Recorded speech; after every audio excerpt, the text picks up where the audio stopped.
In the middle of the night, Israel scrambled 200 fighter jets into the air. They would fly towards Iran, firing on multiple locations at once.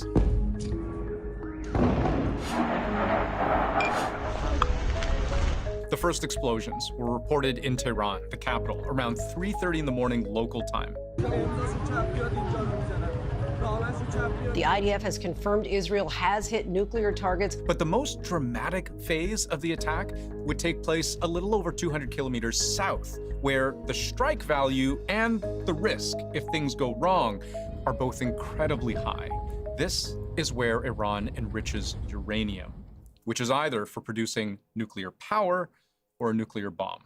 We struck at the heart of Iran's nuclear enrichment program. We struck at the heart of Iran's nuclear weaponization program. Israel's attack went beyond this, however. It also included a series of targeted killings, assassinations, effectively, of high-profile nuclear scientists, as well as some of Iran's most senior military leaders. Islamic Revolutionary Guards Chief Hossein Salami, the so-called head of the snake, was killed in the attack. Within hours, Iran had already launched a counterattack, which Israel has already responded to with a fresh attack of its own. But let's start by understanding how Israel decided it would cross a line it has never crossed before. We're talking about multiple sites being hit, nuclear, military facilities, prominent Iranian military officials, and some of the key nuclear scientists being assassinated. The totality of that has never happened before. This was not a surprise attack. The world had already been warned. In February, the first in a series of intelligence reports predicting Israel was planning a strike.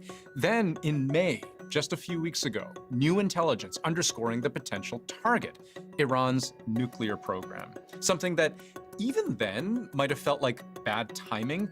Trump was in the middle of trying to negotiate Iran down on its nuclear program. What do you make of the Ayatollah saying that they have to enrich, they have to be able to enrich? They won't be enriching. If they enrich, then we're going to have to do it the other way, and I don't really want to do it the other way. Trump left unsaid what he meant by the other way, but Israel certainly found a way, appearing to operate on its own schedule. When it launched its attack in the early morning hours, it would also launch a PR campaign on social media. The Israeli Air Force posting pictures of its fighter jets about to deploy, American-made, armed to the teeth, combat ready. The US, though, would immediately put up its hands and say, "We had nothing to do with this." From the desk of the Secretary of State, this attack was Israel's unilateral action, and we are not involved. But the US knew this was about to happen. They definitely knew. Because 2 days before the attack, the US would start pulling American staffers out of the area.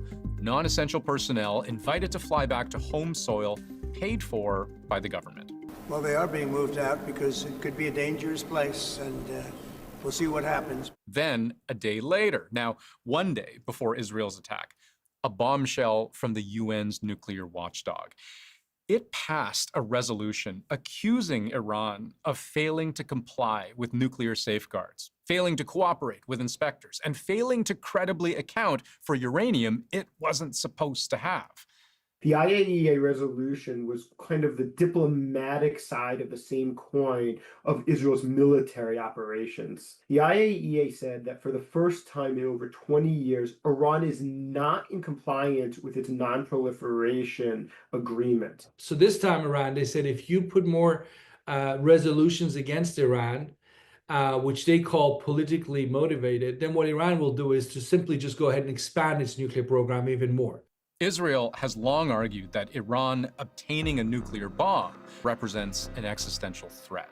So here we arrive at the point just hours before the attack. Donald Trump telegraphing what he might have at that point finally seen as inevitable. How imminent is an Israeli strike on Iran? Well, I don't want to say imminent, but it looks like it's something that could very well happen.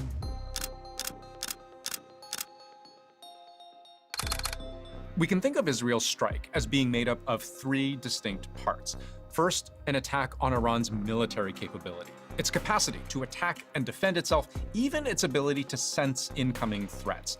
Israel would also target key military leaders, the highest echelon of Iran's armed forces, as well as perhaps the most volatile target of all, what Israel would call the heart of Iran's nuclear program.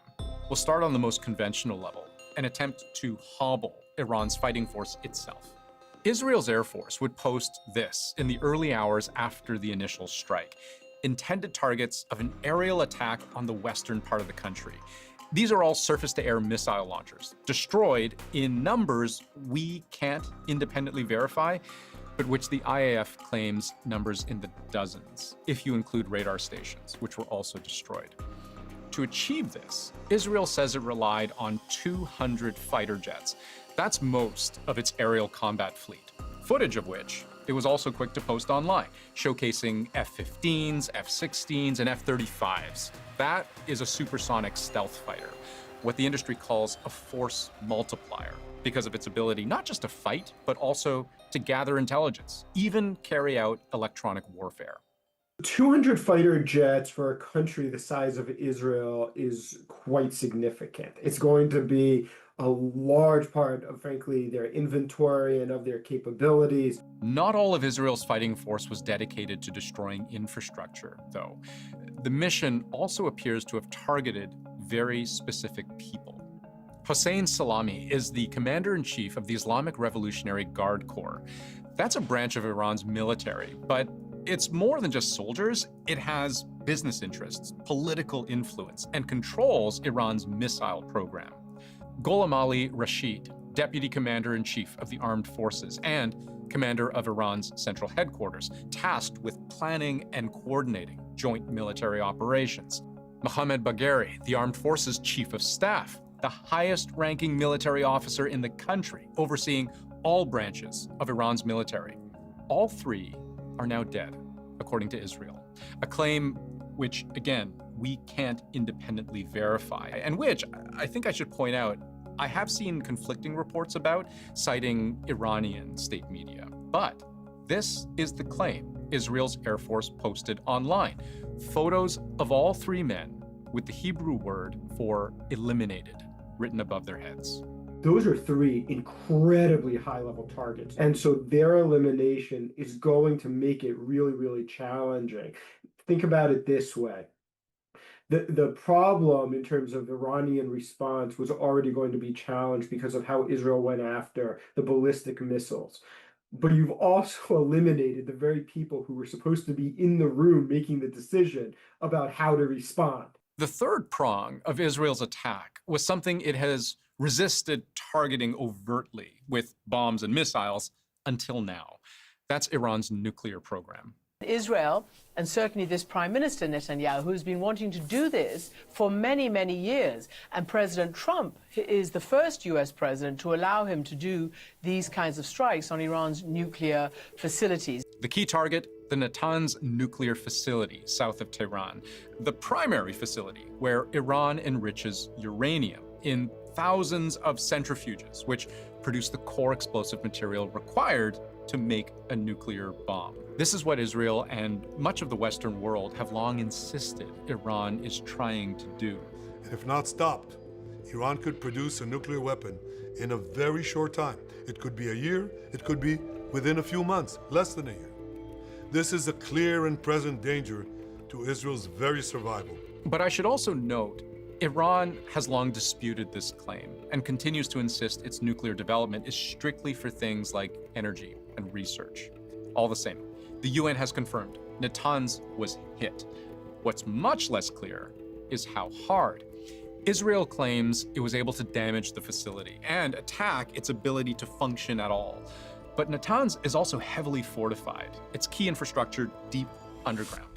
The problem with the underground facilities that Iran has associated with its nuclear program is that they're increasingly more fortified. The weapon systems that the Israelis traditionally have been thought to have haven't always been able to reach that deep to actually destroy the concrete, to actually collapse the walls, to fundamentally be able to obliterate, as Israel is trying to do, the facilities. But Israel also claims to have killed 6 nuclear scientists, in addition to its strike on the Natanz facility. So how far this all sets back Iran's nuclear program as a whole is unknown, especially when you consider Natanz isn't Iran's only enrichment facility.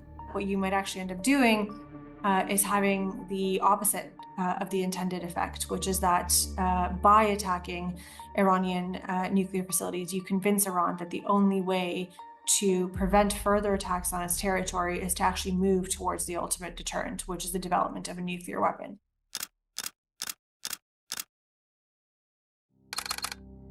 There have been new attacks since Israel's Operation Rising Lion began. Iran counterattacked.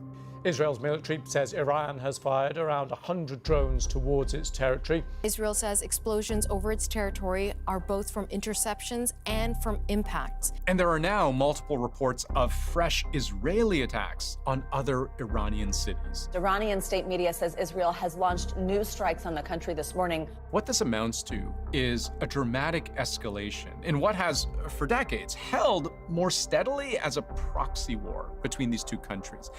Israel not usually in an active state of direct war with Iran, but rather locked in a constant struggle against Iran's allies, Hezbollah in Lebanon, Hamas in Gaza, and Houthis in Yemen. For a long time, for years, Iran and Israel were attacking one another through proxies. That's been the story of the Iranian-Israeli, conflict, the war in the shadows, or what they call the war between wars. But now the gloves are off. The United States also faces a new problem. Even before this attack unfolded, Iran had threatened the US, saying it would be seen as complicit in any Israeli attack. Iran, as you know, could and has the ability anyway to target American military positions, of which there are many in that region, not to mention next door in Iraq and even in Syria now. And so, how do we evaluate the state of play? Has Iran been crippled, its military diminished, its nuclear capability stalled? This has been a hard blow to Iran. It is undermining the credibility at a very rapid pace of the regime. Or has Iran been emboldened, given new reason to think its survival is at stake, unless it responds as severely as possible?